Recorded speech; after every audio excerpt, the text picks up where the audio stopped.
auditores, acercarnos a temas que van más allá de la coyuntura, pero en este caso de verdad me da mucho gusto que esta noche me acompañe Joel Ortega Juárez. Él es autor de Adiós al 68, estamos en un año clave, estamos en un año indispensable. Gracias por estar por acá, muy buenas noches, ¿cómo le va? Buenas noches, Javier, buenas noches a tu auditorio. Híjole, ¿qué año? El 2018, 50 años después. ¿Qué decir de esta aproximación que usted hace de Adiós al 68? ¿Por dónde empezamos este recuento y este recuerdo?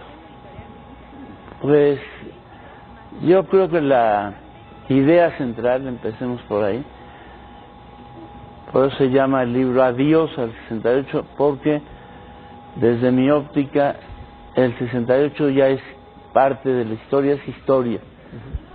Y es un ciclo que tiene que cerrarse para ver hacia adelante, ver qué retos tenemos como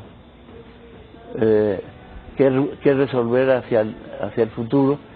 Y por lo tanto este libro está en contra de la idea muy simplificada de que las demandas del 68 siguen vigentes. ¿Siguen vigentes? ¿Algunas se han cumplido? No, estoy en contra de eso. Ya no son vigentes. Ese es un ciclo que se tiene que cerrar. Se cerró, no, ya cerró. Por ejemplo, esta misma entrevista y decenas y miles más confirman que el asunto de la libertad de expresión es un tema cerrado. Eso no está. En 68, para expresarnos teníamos que pintar las calles, los camiones y hasta ponerles carteles a los perros. El tema de la libertad de expresión es un tema resuelto, no está pendiente. ¿Algún pendiente que quede de estos, alguno tal vez en específico? Hay uno que no estaba directamente formulado en el pliego petitorio, que sigue vigente y que está hoy, es muy actual, y que por esa razón el 68 mexicano no logró, como el francés, como el uruguayo, como el italiano, como otros, no logramos lo que se llamaba entonces la Unión Obrero Estudiantil, porque entonces y ahora los trabajadores mexicanos y los sindicatos están cercados, están maniatados. Solamente en México es posible, por ejemplo, que el líder del sindicato minero sea el hijo del que fue cacique de ese sindicato durante 4 décadas. Y lo cito porque en 68 fuimos al local del sindicato de mineros y nos recibieron a balazos. El líder era su papá y eso impidió que el 68 tuviera en México vínculos como en Francia, que hubo una huelga de 8 millones de trabajadores, en Uruguay. No conseguimos en México, en 68, que los trabajadores se pudieran sumar al movimiento. Es una tarea pendiente, la libertad sindical. Mira, hemos tenido oportunidad en las últimas semanas de hablar con distintos actores, algunos forman parte hoy de voces muy relevantes, como la tuya, Joel, en donde tratamos de explicar para esta generación tal vez lo que había sido el 68. Y a mí me llama mucho la atención cómo en los meses previos a octubre se vivía tal vez un ambiente eufórico, un ambiente de un ambiente de lucha, pero un ambiente a la vez, incluso, y me atrevo a citar al propio Enrique Graue, festivo en las calles, por lo menos de parte de los jóvenes. ¿Es cierto este preámbulo a octubre, de junio, de julio, de agosto, de septiembre, de estos movimientos que empezaron también en el 68? Sí, bueno, el movimiento del 68 fue mundial. Eso es otra cosa que el libro trata de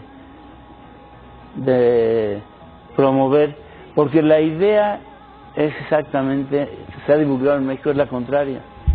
A partir del libro de Elena Poniatowska, redujo el movimiento a una noche trágica y a México. Exactamente eso.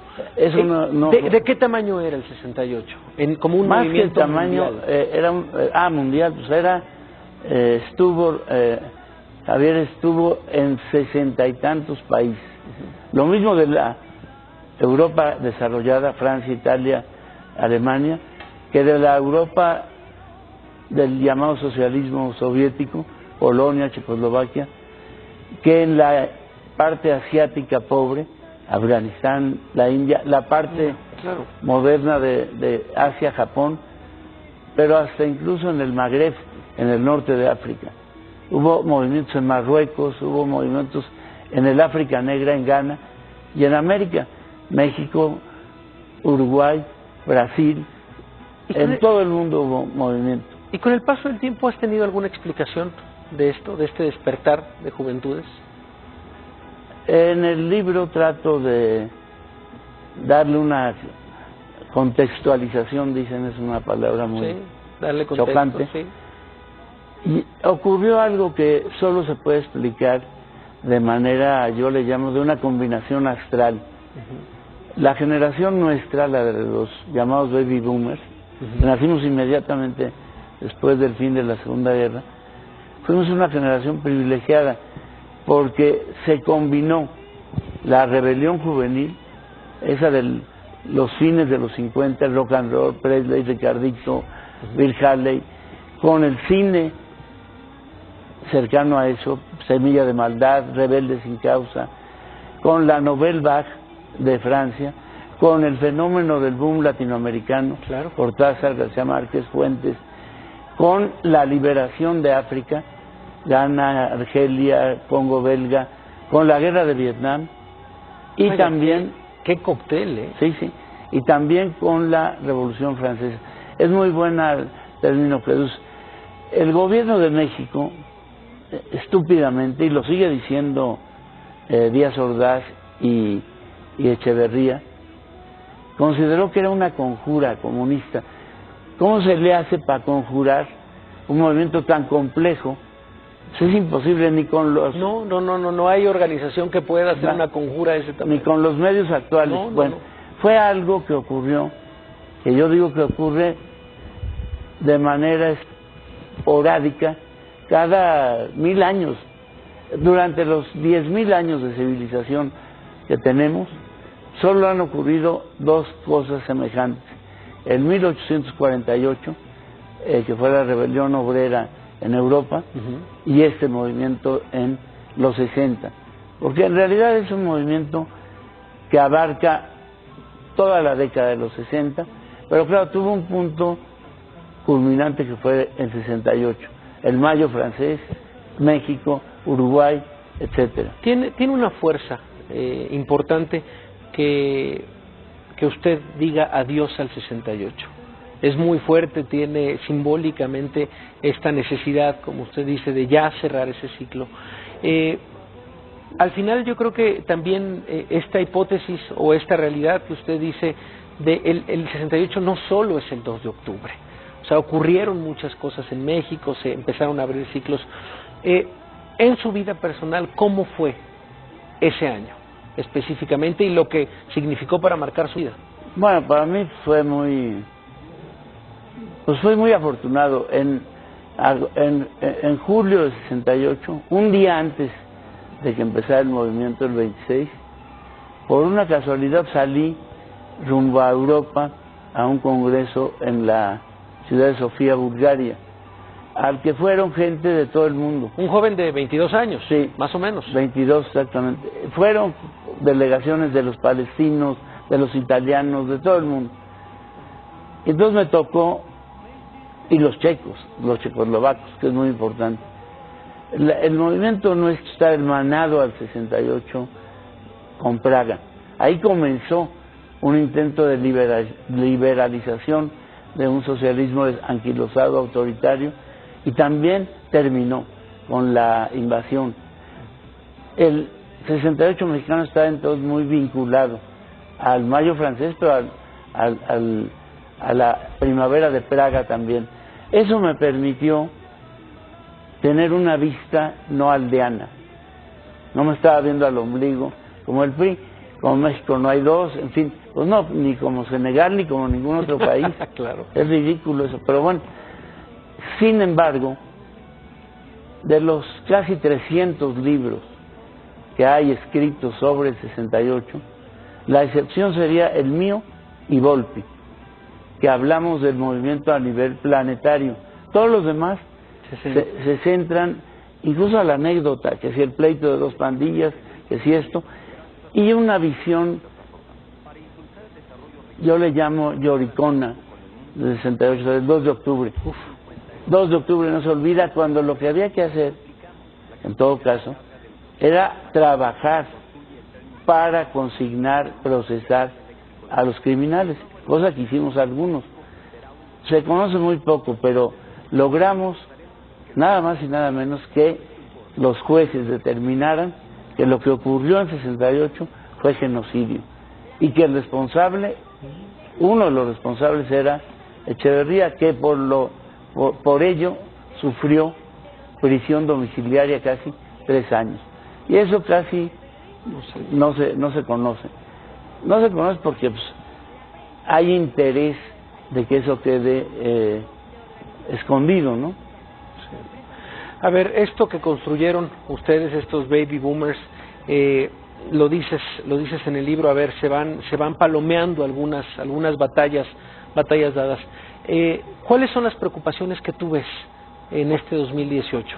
¿Ves a una juventud pujante, ves a una juventud también interesada en el cambio, o de alguna manera ya un poco aprovechando los espacios ganados? Yo creo que es una mezcla, y es muy buena tu pregunta. Hay una visión de... Yo tengo 72 años, pero sigo pensando de otra forma, no como un viejito. Ayer vi la entrevista a uno de ellos y era lamentable, son ancianos ya. Piensan que el pasado fue mejor siempre, y yo pienso lo contrario. Todo el tiempo futuro es mejor. Y hay 1000 pruebas. Aquí se decía que los jóvenes eran apáticos, que no les importaba, los millennials, los selfies, los aparatos electrónicos, y no, apenas tenemos un año de que surgieron, con motivo del temblor de hace un año, los jóvenes por todos lados a organizar el rescate, la distribución de cientos de miles, millones quizá. Es otra manera de participar, no siempre son marchas y presos políticos.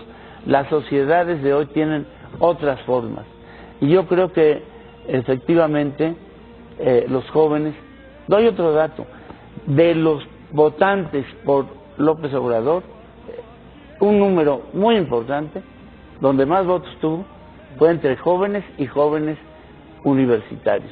O sea, sí hay una disposición de transformar, de cambiar, pero va a ser de otra forma. Pues yo antes tenía que salir a la esquina, es una figura, y repartir volantes. Ahora me siento frente a mi computadora y distribuyo volantes electrónicos por miles, 10,000, 20,000, los que logre convencer. Este programa. En 68, ¿qué hacíamos? Ir marchando, libertad de presos políticos con mantas del Che, y nos veía una parte. Este programa quizá lo vean más que una marcha silenciosa del 68. No nos tenemos que casar ni con el pasado ni con las formas viejas. Hay otras formas y van a ir surgiendo N más. A lo mejor vamos tú y yo a ver, tú más que yo, la teletransportación. Puede ocurrir. Claro. ¿Cómo ve? Acaba de mencionar esto que me llamó mucho la atención. Decía, marchábamos con mantas del Che. ¿Cómo ve a sus ídolos de aquella época? Aquel pensamiento, aquellos ídolos ideológicos.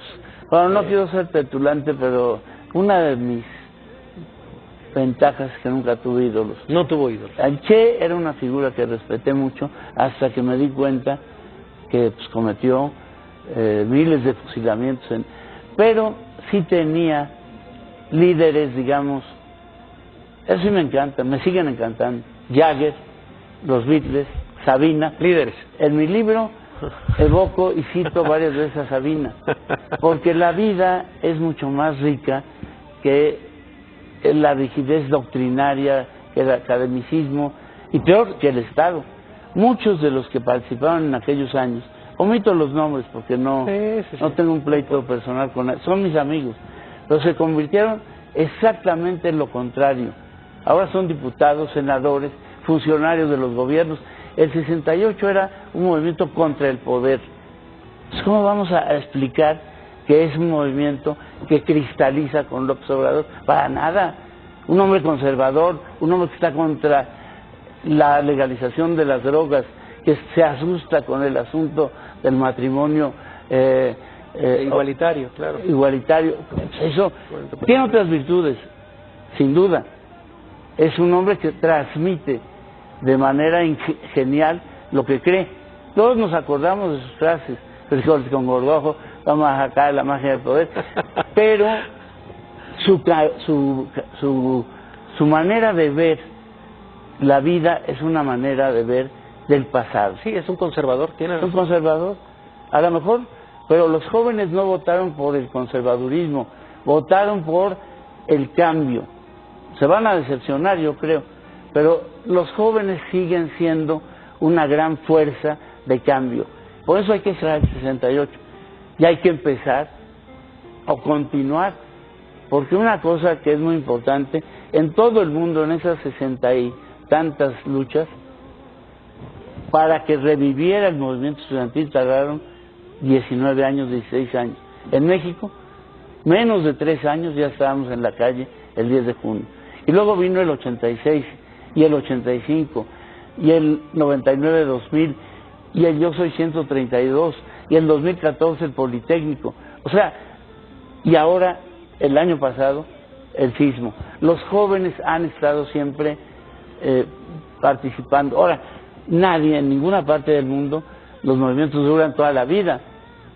Claro. Tienen ciclos también. Pues, de verdad, esta visión, hay que decirlo, fresca, del 68 se la agradecemos. Es una visión y es una voz que se tiene que escuchar. Está el libro en la pantalla, lo podemos poner, por favor, producción, ahí está, Adiós al 68, un libro de verdad muy interesante, con una visión muy distinta a todas las voces que están en este momento levantando la mano.